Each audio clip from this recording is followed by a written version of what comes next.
He hid behind the door in the bedroom. If he had had his wits about him, he would have known this was not enough. But all he could do was hide behind whatever barrier he could and heave heavy breaths. And in those few quiet moments, he dared to hope.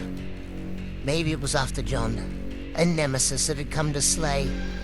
Perhaps it would eat the doctor and be sated, moving on to somewhere to rest. All hopes were shattered as the door lurched and splintered, knocking the boy to the bed. The severed hand of his supposed savior still leaking blood into the blankets. He couldn't bear to face his attacker.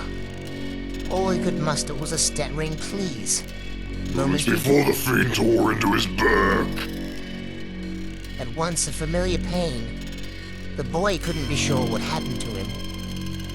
Ravaged again, teeth and claws, crushing and beating tendrils. His vision grew dark. Awareness slipped and the world suddenly seemed different. Detached.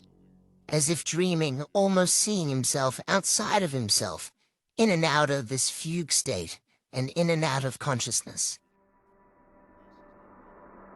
He roused here and there, as something hard gave his body enough stimulus to shock him back to existence. He was being dragged. Trees slid by his vision. Places that might have been familiar once no longer held any significance. He could only half remember objects.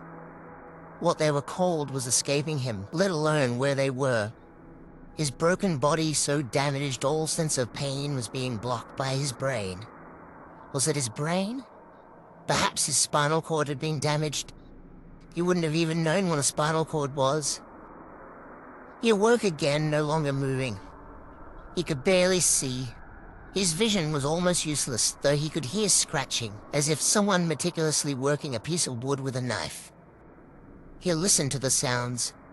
He couldn't do much else to stop himself from falling unconscious again, so he grasped at it, using the one sense that was working.